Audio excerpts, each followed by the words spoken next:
السلام علیکم ورحمۃ اللہ وبرکاتہ۔ نحمده ونصلی علی رسولہ الکریم، اما بعد۔ اعوذ باللہ من الشیطان الرجیم، بسم اللہ الرحمن الرحیم۔ اقترب للناس حسابهم وهم فی غفلة معرضون۔ اللہ رب العالمین نے قرآن کریم میں فرمایا کہ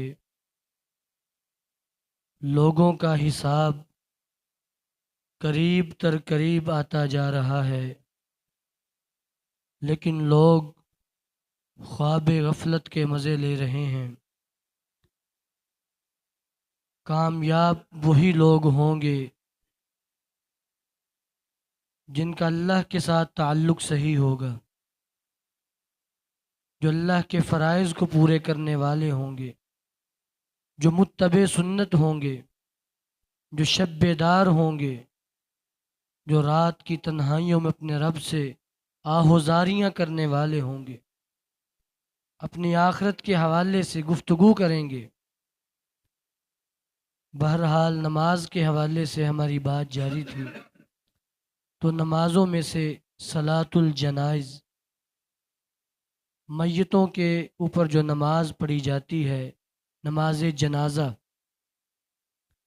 اس پر ہماری بات شروع ہوگی۔ پہلی حدیث کافی لمبی حدیث ہے، اس لیے میں صرف اس کا ترجمہ پڑھوں گا۔ سنن ابو داود کی روایت ہے، حدیث نمبر 4753 نمبر حدیث۔ حضرت براء بن عازب بیان فرماتے ہیں رضی اللہ تعالی عنہ کہ ایک دن نبی علیہ الصلاۃ والسلام قبرستان میں تشریف لائے۔ ایک انصاری صحابی فوت ہوئے تھے، ان کا جنازہ آپ نے پڑھایا تھا، تو آپ تدفین کے لیے قبرستان چلے گئے۔ ابھی قبر صحیح طرح کھودی نہیں گئی تھی، وہ قبر ابھی بنائی جا رہی تھی، تو آپ قبر کے سرہانے بیٹھ گئے، اور پھر آپ نے آخرت کے معاملات کو تفصیل سے بیان کیا۔ آپ نے فرمایا کہ لوگوں، اللہ سے عذاب قبر سے پناہ مانگا کرو۔ انکم تفتنون فی القبور کفتنۃ الدجال، تمہاری قبروں میں اتنی بڑی آزمائش ہوگی جیسے دجال کی آزمائش ہے، تو قبر کے حوالے سے اللہ سے پناہ مانگتے رہا کرو۔ پھر آپ نے فرمایا کہ جب مومن بندہ اس کے دنیا سے جانے کا وقت ہوتا ہے، اس کے پاس کچھ فرشتے آتے ہیں، بڑے روشن چہروں والے، چمکدار چہرے ان کے، وہ اس کے پاس آتے، بندہ ان کو دیکھتا بھی ہے۔ قرآن کریم میں اللہ نے اس بات کا ذکر فرمایا، میں بندے کو پتہ چل جاتا ہے میرا مرنے کا وقت آ گیا جب وہ فرشتے نظر آ جاتے ہیں۔ تو فرشتے آتے ہیں، اور جہاں تک میت کی نظر جاتی ہے اتنی دور جا کے بیٹھ جاتے ہیں مرنے والے کی، یعنی اگر وہ کمرے میں ہے تو کمرے کی حد تک، اگر وہ صحن میں ہے تو آسمان تک، جہاں تک اس کی نظر جاتی ہے نا، اتنی دور جا کے وہ بیٹھ جاتے ہیں۔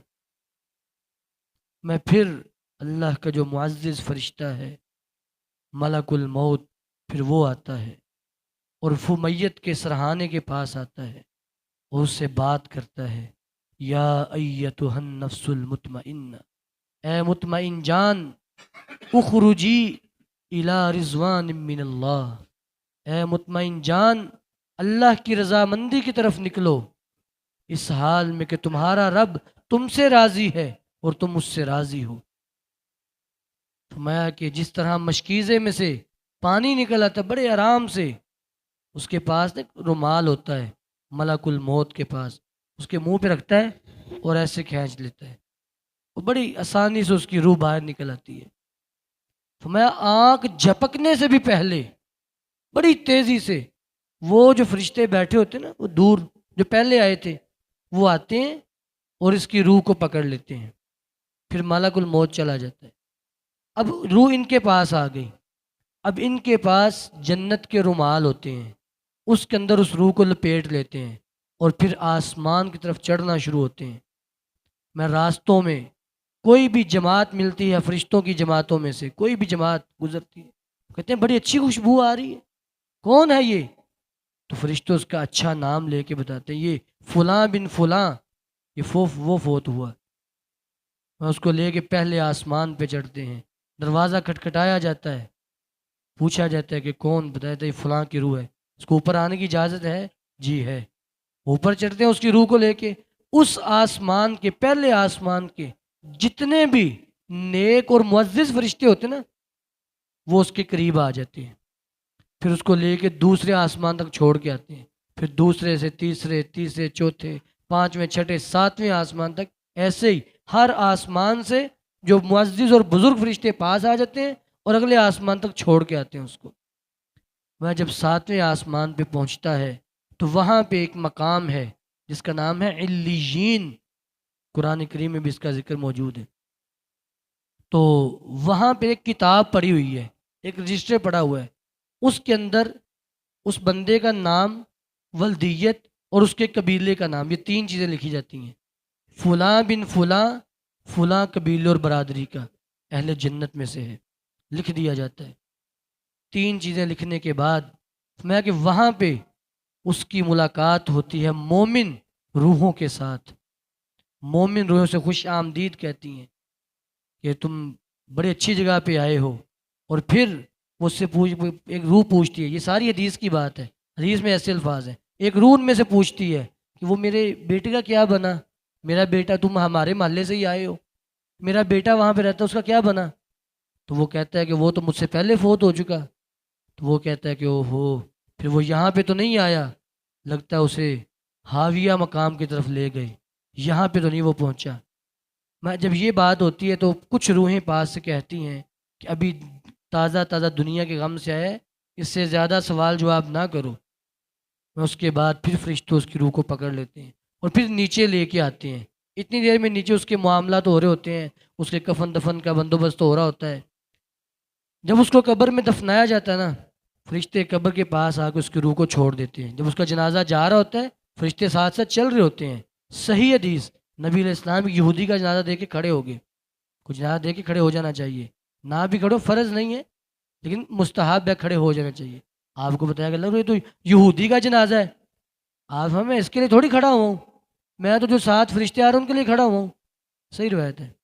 تو بہرحال وہ فرشتے ساتھ ساتھ ہوتے ہیں، دفنا دیا، روح کو چھوڑ دیتے ہیں، روح جلدی سے اپنے جسم کے اندر داخل ہو جاتی ہے۔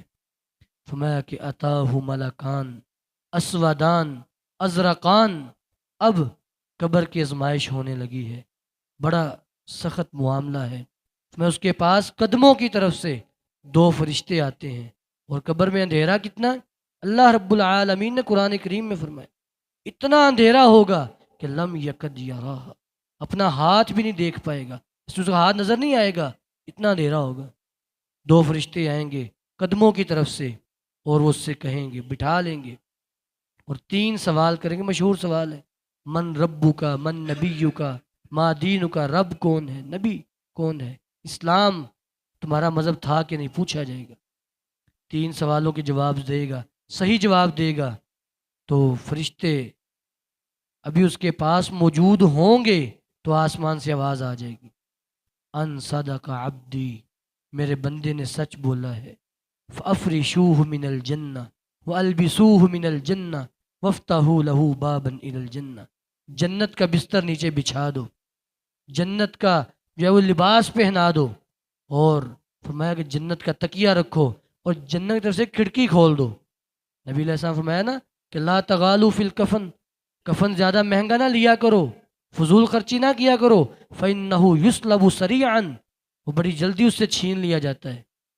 جنتی ہوگا تو جنت کا لباس پہن لے گا، نہیں ہوگا تو جتنا مرضی اچھا پہنا لو، انہوں نے چھین کے لے جانا ہے۔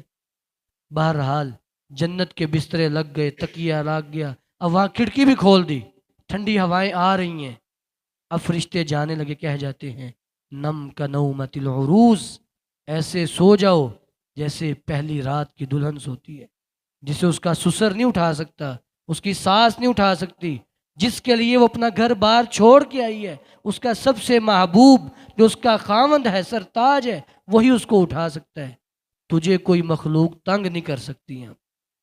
اب تیرا مالک حقیقی وہی تجھے اٹھائے گا۔ میں فرشتے جاتے ہیں، ابھی وہ لیٹ رہا، آرام کرنے کے لیے لیٹ رہا ہے، ایک نوجوان آ جاتا ہے اس کے پاس، بڑا خوبصورت چہرے والا، بڑا حسین و جمیل۔ تو میت اس سے کہتی ہے کہ تم کون ہو؟ مجھے تو میرے اپنے چھوڑ کے چلے گئے، تم کون ہو؟ تو کہتا ہے انا عملک الصالح، میں تمہارے نیک اعمال ہوں، تم یہاں پہ تنہائی محسوس نہ کرو، اس لیے میں یہاں پہ آیا ہوں۔ اس کے پاس رہے گا، اس کے بعد پھر وہ سو جائے گا، اور پھر قیامت کے دن اس کا رب اس کو اٹھائے گا۔ ابھی یہ آدھی حدیث ہوئی ہے، باقی انشاءاللہ پھر کل کے درس میں اللہ رب العالمین ہمیں قرآن و سنت کو سمجھنے کی توفیق عطا فرمائے۔ وآخر الحمدللہ۔